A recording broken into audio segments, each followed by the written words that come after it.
Welcome, everybody. I'm Dave Etkin. I'm the director of the Louisville Small Business Development Center. We are part of the Kentucky Small Business Development Center Network. We are one of 17 centers throughout the state of Kentucky and the Commonwealth. Each week we do these Wednesday webinars. We try to bring on a great guest to bring you information. And just to make sure that everybody can hear us and see us well, just go down to the bottom of your screen. You'll see a toolbar and just click on the chat button there and hit that. And then type in your name, tell me where you're watching from so we know that we can hear you. So looks like Melissa's there. Hey, Melissa, how are you? Good to see you again. Melissa's here in Louisville. We get people from all over. There's Suzanne from Pikeville. Last week we had a couple folks from, I think it's Indonesia, Ryan, I can't remember now, but yeah, we've had them all over the world and United States. There's Edith and Josie from Louisville. Great to see you guys. Thanks for joining today. So again, I'm Dave Etkin. I'm the director here at the Louisville Small Business Development Center. And as people join, as we go through the presentation today, if you have any questions or comments for our presenter, go ahead and put those in the chat whenever, and we'll get to them during the presentation or maybe to the end, whichever is best. So. Just jumping ahead now, I'd like to introduce everyone to Deja Downey. She is the Chief Partnership Officer of the Vision Group, marketing and consulting here in Louisville, Kentucky. She is a superb resource for a lot of things. And if you check out her, just kind of Google her you'll get a bunch of, you'll see she's got a ton of stuff on YouTube, a lot of great information and resources. So I thought it'd be awesome to have her on. And she is really great at a lot of things, but what I wanted her to talk about today was customer complaints, because I've had several instances with people that I work with get some rough reviews or some complaints, and they kind of snowball if you don't handle them right. I thought that'd be something that we really needed to talk about, because it's, once you lose a customer, sometimes that customer will end up telling 10 or 20 other people their experience, and suddenly a great business can be struggling just from one bad experience, even though there have been thousands of other great experiences. So, Deja, good afternoon. Thanks for being here. Hello. So, I'm going to go ahead and just turn it over to you. Why don't you just jump in, share your screen, and we will get going. No, it started when I wasn't there. All right. So hi, everybody. My name is Deja Downey. I am actually the founder of the Vision Group Marketing Consulting, but I go by Chief of Partnership. And the reason why I do that, we'll get into that just here in a couple minutes on why. But we're going to talk a little bit about how to handle customer complaints and turning a potential bad situation into an opportunity. We're going to do that outlining the 7 factors of a better customer experience. So the goal of this course is to really help small business owners with recovery, identifying what are the 7 factors to a better customer experience, and then also how to be proactive within the experience. So just really quickly, I will definitely want to take this time to really outline who we are as a company. We are a small business, and so the Vision Group Marketing Consulting was founded back in 2018.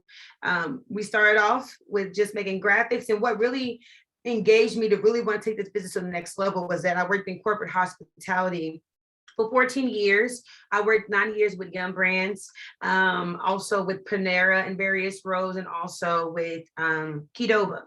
And while working there, I realized that, corporations have a lot of people that work. They have different divisions. They have HR, they have human resources, they have HR, human resources, the same thing. But then they also have marketing, and they have a lot of different divisions. And finance, as for small business owners, in most cases, it's just one person. So that's when I realized that we should be able to take that market opportunity off people's hands. So I just did a couple of researches and looked around, and I realized that some business owners had no clue on how to get things executed and really professional, and then also where very clean and streamlined like corporations. So that was my decision to make a stance and to kind of cooperate within that and to actually build the Vision Group. So the Vision Group is an award-winning marketing company that's dedicated to bringing affordable and professional solutions to small business owners. Our company motto is that we're bridging the gaps between small business and corporations. So there are a couple things that we do here that I think is definitely important to highlight is restaurant consulting, direct mail, website development, social media management, virtual assistants, video productions, and also graphic design. So from banners, whatever one may need for an event, we can also be a good resource for that. All right, so who I am, I have been in corporate hospitality for 14 years, as I mentioned kind of before. And when I very first started this business, you know, a lot of people want to be known as a CEO or a really cool title. And I think founder is very important to my role. But to me, what's more important is the chief of partnership aspect. I feel like everyone that I do business with, I should have a relationship with. It should be a matter of a partnership. So we have a partnership with someone. What that kind of looks like is that if you call me, I call you back, or if you text me, I text you back, you email me, I email you back, and have that kind of sense of also communication and a sense of urgency around who you are and what your business is. So that's the reason why I decided to craft my name into this chief of partnership role, because I thought that was very important to do. We have hosted many training development courses. But outside of my corporate hospitality, also hosted several training courses with like Metro United Way, Wayside Mission, Chef Space, and other national brands, which is super exciting because now we're training developing people to really own and love their business. So winning is a mixture of strategy, techniques, plans, resources, and most importantly, people. Hashtag we win together. We win together, and hashtag we love your business is our hashtags. So I noticed a lot of people use we win together, but we love your business is something really important to me as well. All right. So what is number one reason why guests complain? There are several reasons why guests complain about your business or anybody else's business. So according to Google reviews, 76 of customers complain about bad customer experience. So the reason why I teach this particular opportunity about customer complaints in this way is because I feel like we kind of already got the math down as far as people being friendly when you come through the doors and things of that nature. But the things that people complain about are things that we don't really focus on as much. So we're gonna talk reversely about how we can make a better impact by already identifying the factors and then going after that as far as our small business. If you already know what to look for, I think it's a better compass for you guys to execute at a high level, to kind of be more preventative and more and instead of being so reactive, right? So being more proactive in the situation. So what factors into a bad customer experience? There are several factors of a bad customer experience, and food quality. If you don't have food quality, just quality in general of a product, cleanliness of an establishment, your team members or staff members, unavailable materials, your speed of service or your turnaround of time or shipping, hospitality. So how does one answer the phone and availability as well? And then last but not least, if it's a brick and mortar, your ambiance or music choice, but if it's a storefront, also your color schemes and matching up with your type of clientele as well. So we're gonna talk about a little bit about food quality and also just quality. I don't know where everybody on the call has businesses around. The number one reason why people come to your business is for great food and also for the great quality. So I use the food as the best example because we all know on this call right now who reigns king in food service. So right now, if I would ask everybody on this call about what restaurant comes front of mind as far as a great restaurant model that everyone should model so we can get through the line quickly. And I'm pretty sure, without even nobody answering that question, that Chick-fil-A probably is that number one answer. If everybody could be like Chick-fil-A, how much better would the world be? So this is a little bit offline about it, but Chick-fil-A has just mastered being traditional, and also they have mastered the sense of professionalism. So believe it or not, Chick-fil-A is actually the third fastest drive-through in the US, according to their corporate standard of speed of service. McDonald's and Wendy's are actually in front of them as far as the standard. Now, execution puts Chick-fil-A number one. So when you go to Chick-fil-A, they also have their name. They ask you if you have the app. They always greet you very friendly. And the thing I love about Chick-fil-A is that they limited their vocabulary. So as you know, for most companies, when you go to the restaurant or when you go to a business, they're like, how are you? Or they don't even greet you at all in some cases, right? As for Chick-fil-A, they have a standard and they have a list of vocabulary they're allowed to use. So that's something you can also implement inside of your small business. You could implement a certain vocabulary that you use within your business. So one good thing about implementing vocabulary phrases that they would have to use is that it's easy for you as the owner to calibrate that person and say that they're either an outlier or they fall within that guideline. So if I say, we only say 4 phrases here, and someone doesn't stay within those 4 phrases, then when it comes to making sure they get a raise or being accountable, it's really easy to kind of identify those outliers. So kind of like things I like to stress about food quality and just quality in general. Whatever you advertise, that product must look the same when they receive it, right?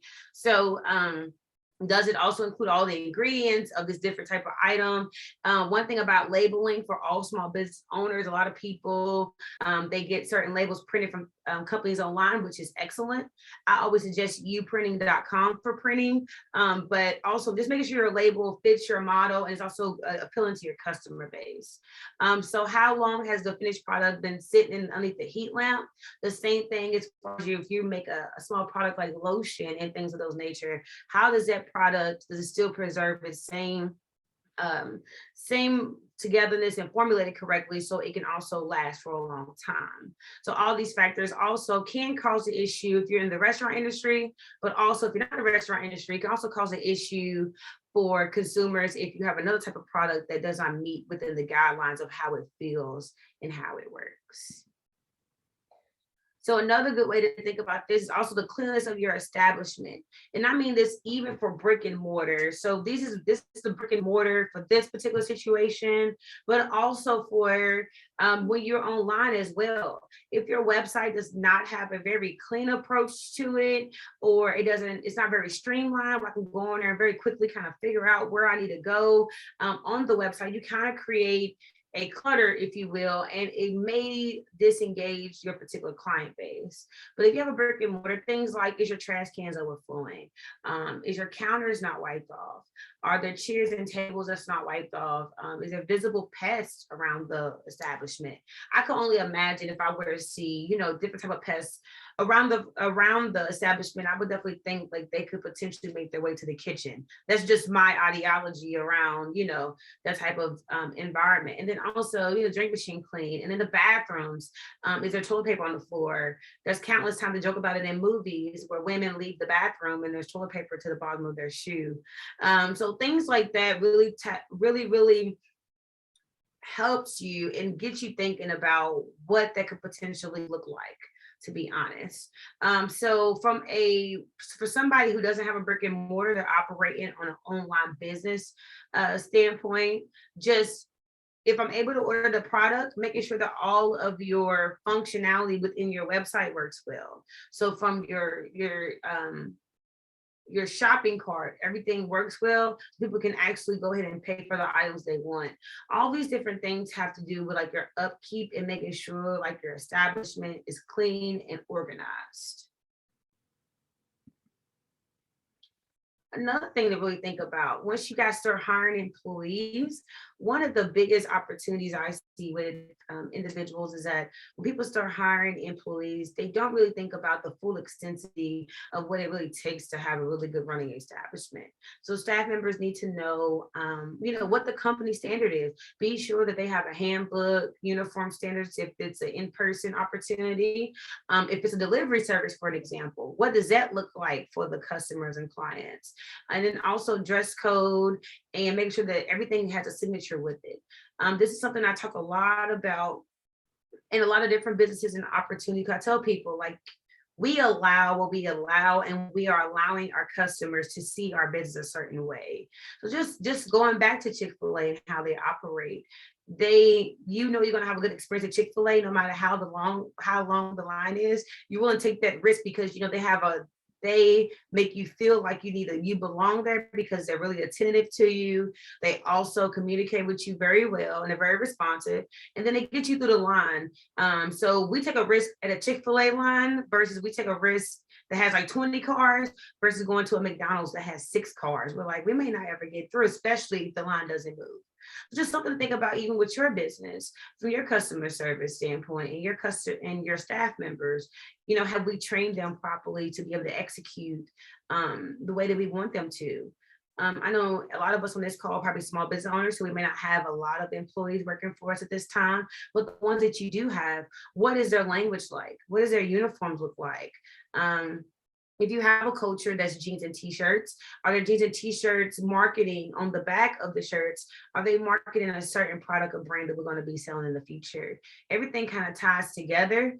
And I would tell you, from a person that worked in hospitality for a very long time, I would also say that if a leader showed interest or gave me an outline of my day, it made it very lot easier for me to execute what things they needed for me to do. Which kind of leads us to a question like, have your staff members been communicated about expectations of the current shift or a current marketing strategy or upselling? All right, this is probably my favorite one because I look at a lot of Google reviews for a lot of businesses. And one of the main ones that I see a lot is important materials unavailable. So I like to use the restaurant because we've all been to restaurants and we've all had an experience at restaurants. We're like, oh my goodness, I'm probably never going there again. And I'm going to tell somebody else I'm also never going there again. So for an example, according to Google reviews, 25% of customer reviews are about important materials being unavailable. So things like, is your restaurant properly stocked with toilet paper, paper towel, soap?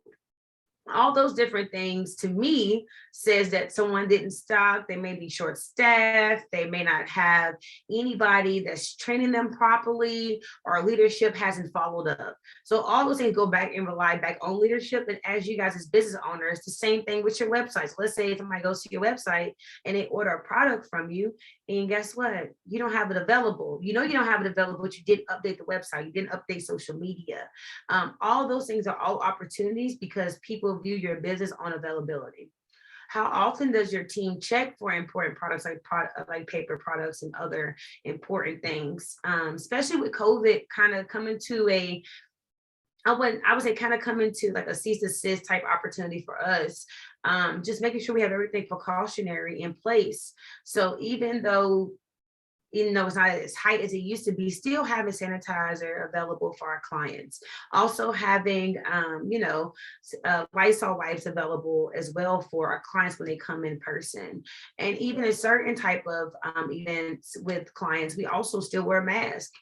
We do ask on our paperwork if you would like a mask or not. It's just really important. And then also it's also our job to make sure that all things are taken care of during the shift. So who is that person on your team that would deal with leadership to make sure that everybody has everything they need on the shift? Speed of service. Once again, restaurants are the best way to look at this because we all had an experience at a restaurant that just wasn't that great. According to Google, the 25% of customer reviews that are angry is about the lack of speed of service or a sense of urgency. So if your business isn't a fast food restaurant, where can your customers see this as important?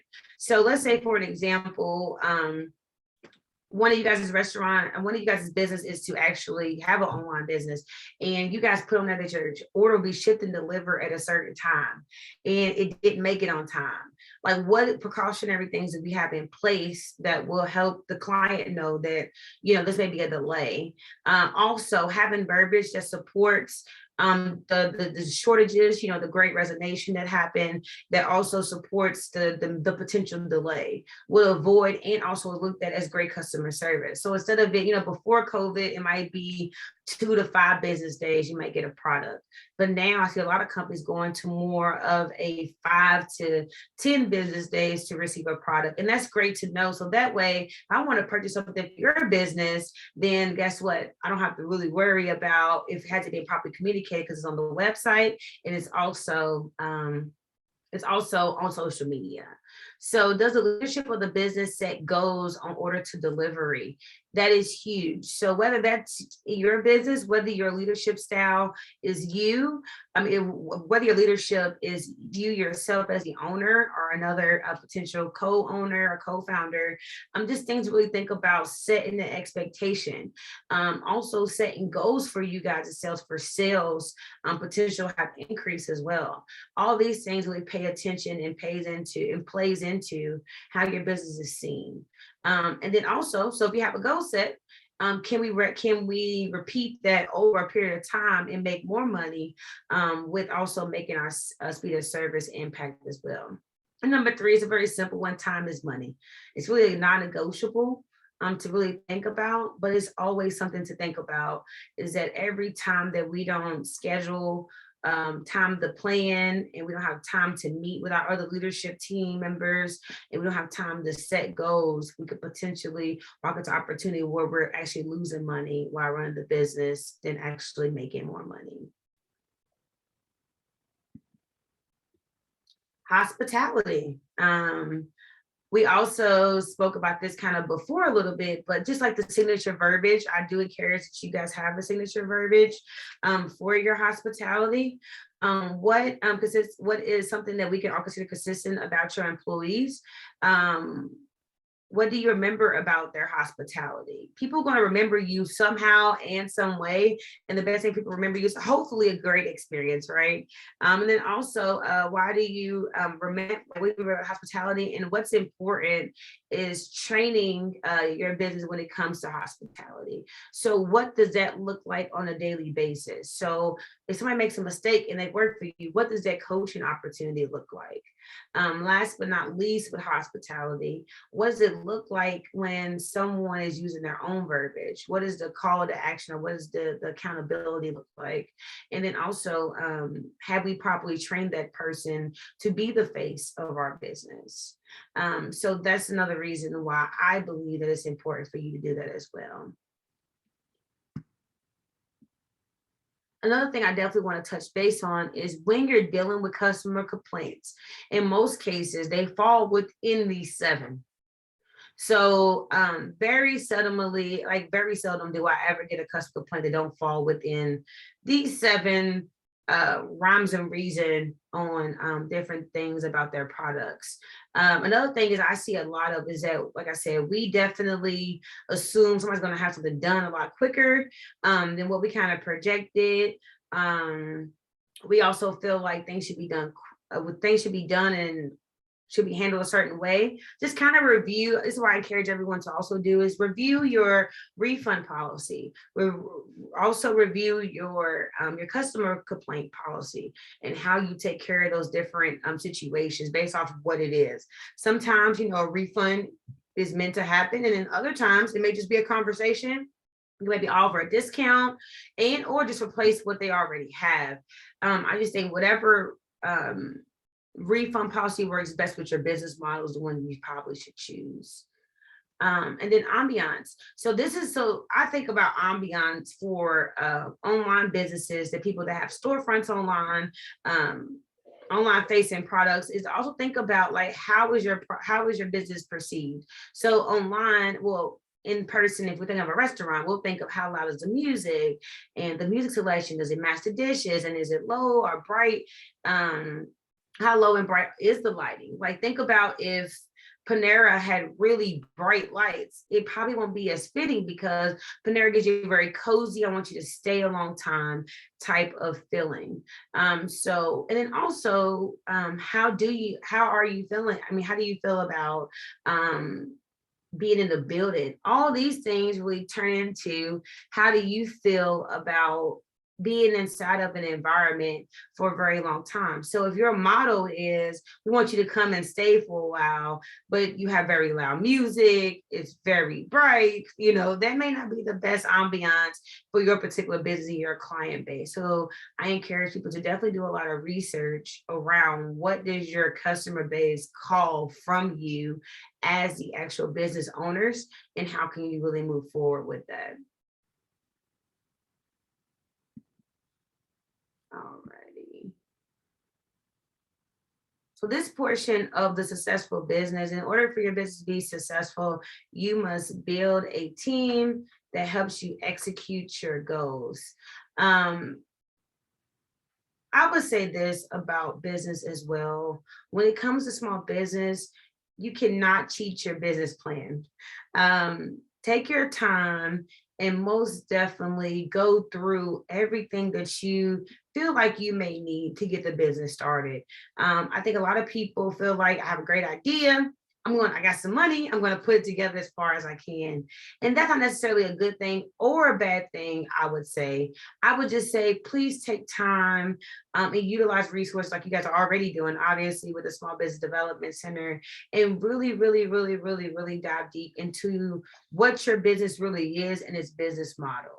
Another thing that we do at the Vision Group is we also do marketing strategies. The biggest thing about marketing strategies, I would say, is also implementing and going through the opportunity to really help you understand the behaviors and the culture of your client base. A lot of people who, when they start their business, they don't really think about, I heard this saying with business all the time. I say, hey, so when we very first start doing business together and they come to me for a business marketing strategy, my team and I are fully equipped to ask you questions like, who is your target audience? And most people would tell me things like everybody. And I'm like, not exactly, right? So that in theory, it could be anybody, especially if it's lotion. So let's just say a customer comes in that one of their products is a handmade, all natural lotion. And then technically it can be for everyone. But I think the real journey is to figure out who is your exact target audience. So who is purchasing from you guys as of now, and then kind of tailoring around your marketing around that particular audience. So everybody has a loyalty soft spot is what I call it. I consider it a soft spot, but it's a loyalty based to your business. Who are those loyal people to your business and brand? Those things can help you identify, different things that you should incorporate in your marketing to help, get them to come in more and spend more money and tell their friends about your business. So how you also want to make sure that you turn potential opportunities against customer complaints is also be available. So the other 4 things I do want to outline is that I want to make sure that everyone on this call, just something to think about, probably some notes you probably could take right here, is going to be having a telephone number that works for your business and brand, right? So having a telephone number, whether you just automatically just accumulate voicemails or not. And then the next optimized goal would be that you can have somebody actually answer the phone and take care of those clients right away. But at least if you have a phone number where they can actually go online and just leave a voicemail, that's also acceptable as well. The next thing I would say is, and if you do the phone situation and you do decide to do voicemail, which is awesome, I would just also put on the website or wherever you have it where customers can see, there's going to be a 24 to 48 hours turnaround on their call. The number one thing is we set expectations on being responsive and getting back with people. Without that, to me, and I also know this, I probably would or would not patronize my business depending on how long it took them to get back with me. The number one thing I see is that some people, they haven't thought this all the way through. And what you see is they literally overload their self.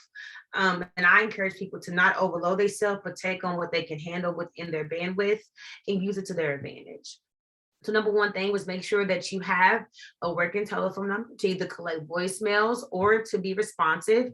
And then also select also be very cautious on the amount of time frame you are to return back information to that customer or complaint. The number one thing is, if I'm mad about your product or service and I can't get to you, I'm going to Google. So if I'm going to Google and you didn't answer my phone call or see me as a priority and I have a problem with your product or service, instead of us having to do the customer recovery and keep them more on our side, we actually encourage them to go to Google and go to Facebook and leave a bad review. As if we be more responsive about our business, we can definitely go ahead and take care of that in the front end. The next thing is also email. Make sure that you have a working email that you can respond to guests on. So even if a product or service needs to go through another level of your management team, or maybe you're on vacation or something like that, definitely have an email that you can also be very responsive to as well. So that way, if a customer's complain, they write you, you can definitely get back with them right away. I know our website is built to send us messages from the website, so we're able to take care of clients and guests like right away from that as well. Outside of email, I'm going to go ahead and put email and social media kind of together, if you will, because social media, we do receive messages on social media a lot about our different products and services of those that have started their business. So use your social media as another customer service opportunity tool to also respond back to those customers and guests. Once again, once they get past the phone call and your email and you haven't been very responsive, and I've also put on my website for any complaints, if your channel to communicate is email, I will put it as email, and then put on there, for any customer complaints, please contact our email. If it is a telephone and voicemail, make sure you have that on there as well, as their telephone number is posted places where people can actually talk to someone or leave a voicemail. The next portion to respond to customer complaints is always listen to the customer. Listen to see what they actually have to say. If it falls within these seven factors of customer experience, then guess what? You will be able to quickly identify what it is and go back into it fairly quickly. So for an example, if somebody calls and said, well, I went to your establishment, the food took really long to get, for an example, that's really easy for you to just go ahead and communicate with them that I apologize for the inconvenience and the wait that you have, but I do want to communicate with you and let you guys know that we want to go ahead and give you guys a discount on your next visit, things of that nature. And the last thing I would say about customer complaints and how you communicate with them, do not run away. You're going to see them all the time. If you are in business now, don't worry about being perfect on Google, worry about your operations more. Being perfect on Google is awesome, but all it takes is one customer complaint out of those 5 stars to make it a 4-star or a 3-star. Don't worry about that as much as you worried about making sure that the experience is right every single time. And if you have members on your team, whether they're employees or management that don't share the same vision as you, make sure that you as a leader realign, and potentially you might have to let that person go or coach them more than you would like to. So getting more through this is also recruit and hire a team member that you believe represents your company well. We've all been tricked before. We've all been in relationships and things like that. We felt like that person's really on our team. And over time, it showed that there wasn't. Make sure that you have policies that they can adapt to, that you can kind of weed out those that's kind of not on your side.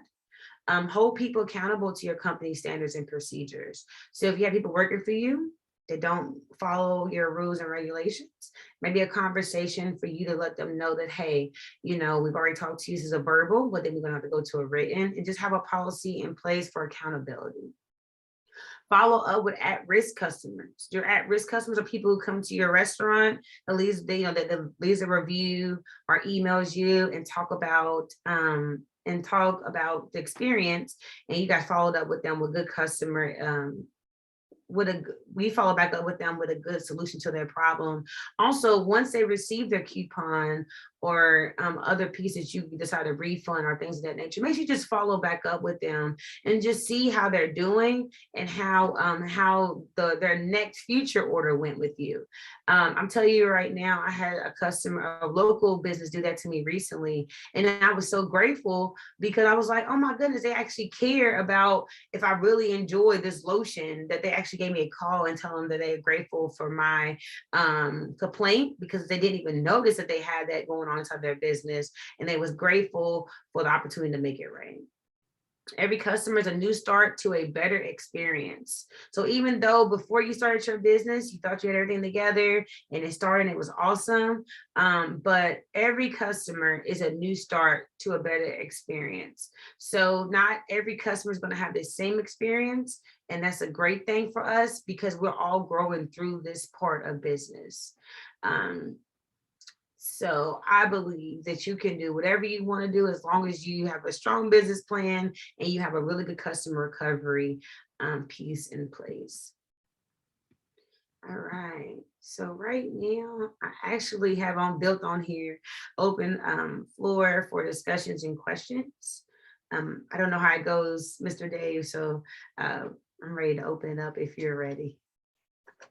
Okay, that was great, Deja. I really appreciate that. So folks out there, if you have any questions or comments, put them in the chat and we'll get right to them. I do have a couple of questions, especially on some of the last slides you were talking about.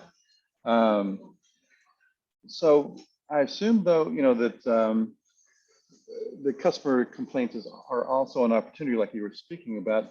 Would you recommend like a regular customer complaint review process to kind of improve your operations itself? Is that something that you would recommend someone do on a regular basis? Correct. I think it's always important to review, because if you set up your Google My Business account, it will be an email that's sent to you naturally to generate. But I do encourage people to ask for reviews as well. That's the best way to also get a customer complaint potentially, is to encourage one to actually review your product or service, and just be willing to know that it's not personal. It's not that their particular ideology or thought process of your business is not personal. It's strictly business to grow your business to the next level. So maybe if you create a certain type of I don't know, for example, with marketing, someone tells me, I don't really like that design that you created for me. Can you revise it? Well, I'm willing to revise it because I really want to gain your business and gain your trust. And trust comes along with making the revision. But if I didn't ask for the review, guess what? I would have known they didn't like it. Also, if they had a good experience, always ask them to also push for a new customer to come on board. So, tell your friends about us, but that's only in the opportunity of reviewing customer complaints or great customer reviews. It can always go both ways. Thank you. Melissa says, my business is based on customer service and not a product. What advice for those that are in service only? In service only. Very good. So mine's is a little bit like yours too. Is it Miss Melissa? Is that her name? Okay. With her particular business, is it humans? Is it a group of people taking care of something, or is it just strictly just service consulting type of business? I don't know if she got answer. No, yeah, Melissa, if you oh, there it goes. She said something. Yeah, therapist. Okay. Therapist. Okay. So I would say definitely ask for reviews. And also maybe even send out a survey would be good. You could generate surveys from Google. Of course, you could do the Google form and send out a survey, and or also a Survey Monkey would be another good resource for you to ask for the survey to definitely see what the opportunities and gaps may be. And some cases, if it's a certain style that one has, it may not be a situation where you may be able to fix it per se, but the way you may be able to fix it or tailor it may be for you to maybe switch that person is more suitable to help that client a little bit better. So I think for me, would say just creating a survey and or follow up with that client and see how you can make the experience better. Thanks, Deja. I hope that helped. Melissa also says, I've sent several surveys and no one answers. Oh, Yeah, that does happen. It just happened. Oh, I can't even read the chat, but Yeah. So do you have any tips for someone to, to get feedback through continue. surveys? Yeah, and how would you get people to get engaged back with you and give the answers you need? That's very good. In my case, we do a three-hand touch. After the third time, we've reached out. We've done all that we can. That's all I can really say about that per se. Sometimes you have to kind of learn to just when to I wouldn't say I know I'm thinking of a song. You gotta learn when to hold and fold, So Yeah, I yeah, think I think for her per se is just definitely to make sure that when you've done all that you can to exhaust an opportunity to grow or to get that review and someone doesn't respond. Once again, things like that do happen as well. Some people feel like they don't owe anybody explanation. yeah. That's just Uh, for sure. Melissa, something that's worked for me in the past, especially if you are still actively working with your customers and your clients, which sounds like you are, is that you can think of a couple questions that you would like to have on your survey. And then when you meet with a customer, when you're getting ready to say goodbye to that customer, maybe ask them one question and then capture that on like a spreadsheet, so you're asking the same question from each of your customers. So you're actually in person when you're talking to them, you're asking them those questions, and they'll always answer because they don't want to say no to you while you're right there with them. So that's one way to do it. It's probably less honest, I think, because they don't want to say, oh, this place is horrible right to your face, but you can gauge their reaction, especially if you're in their presence as well. Very good. Because I think about that too, of a situation that I had one situation that yielded another opportunity with another client. They wasn't responsive back to our company. And then later on, I seen that person now and we actually had to have a conversation. But previously, it led me to another opportunity in how we reformatted the question that we would ask post our marketing strategies. Because in my mind, especially with us being such a small business, with being leadership, they say feelings should not be attached, but feelings are really attached to a lot of things. And I think we take it personal sometimes versus just re-evaluating our questions and then kind of going from there. But I agree with you 100%. If you can get them while they're there, that's even better. That's 100% better for sure.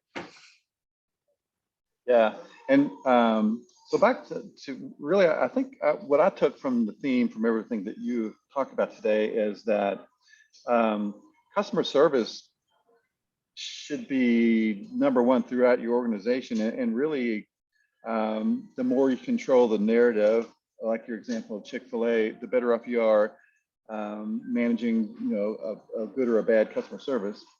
Um, so what tips would you have somebody to kind of look at their operations, and try to be proactive, um, just to kind of minimize any future customer complaints? Very good. So I'm going to go bring it back to Chick-fil-A actually, because that's the best way to do it for me. Number one, limit the vocabulary. I mean that. If we could just limit what we allow people to say, I think we can definitely take care of a lot of issues within that. A lot of people have a lot of reign to just say whatever they want, kind of sometimes. And that definitely, because I know I watch a lot of complaints that say things like, I wasn't greeted. So number one thing I would say operationally, before I go into like the verbiage, number one thing I would say operationally is, do you have a handbook or policies that support your ideologies on how customer service should be? So if there's a handbook that says, hey, this is our language, this is our uniform standard, this is our policies, I think that would be easier. The number one thing I see also in restaurants or in just business general is cell phones. Everybody's on their phone nowadays. So in order for you to be able to combat that with your employees is like, hey, while you came on board, we helped you sign paperwork that said that, make sure that you have that your cell phone is put away at all times. So for me, besides policies, handbook, and verbiage, I would just say to also improve your customer service, just also be willing to hear what the customer has to say, because we may not have all the answers to have our operations 100%. So those customer reviews really help us cater and tailor our business to another height by what they feel like we need. A lot of our customers that even will take the time to do a review, because a lot of people that come to your business don't like your service and would never come back. Those that even take the time to give us the opportunity to change something, I think we should listen to what they have to say. And be grateful for the feedback. I think that's how I learned.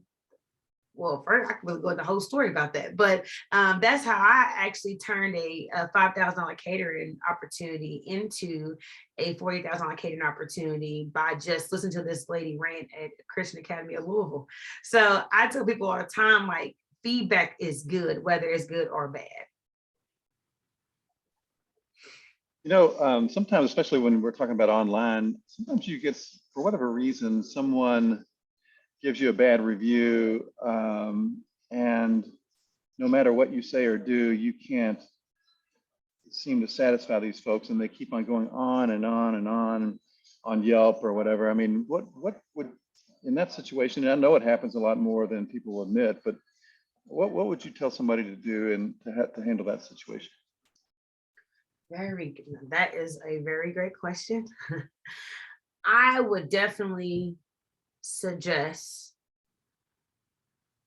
if I'm going to use this as also I would take it back to our company. So if I were to receive a really, really bad review on Yelp, and Yelp is notorious for having bad reviews, which I think, do they block the good ones? I still want to talk to someone there and just make sure.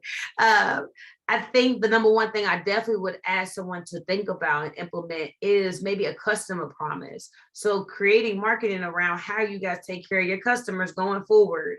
So let's just say someone made a bad review and they just left and they just kept on ranting. Number one thing I would do is also go into that chat if you can, and also just to reach out to them via email.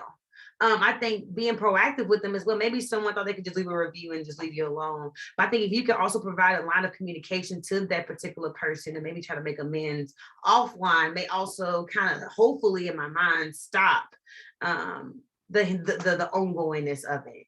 But we do live in the time of now, and anything is possible, good and bad, at any time. So I would say definitely reach out, give them that telephone number, give them that email that you can be very responsible and be waiting for that call, and definitely try to fix it the best you can.